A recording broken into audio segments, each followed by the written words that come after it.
Jeremy's new look. No hair. Like Mao Zedong.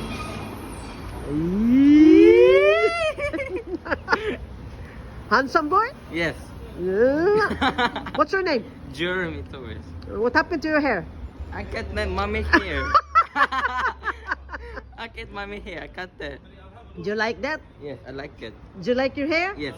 Okay. Show the Karen, show. Yeah, sure. It was sure. Okay. See you next video, guys. That's Jeremy, my son. Yeah. He's a very handsome boy.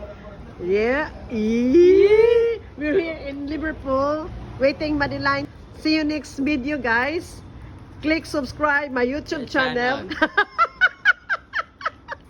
And you know what else, Jeremy, that you can say? Having fun. Had fun. Yeah. And bye-bye. Bye-bye. Please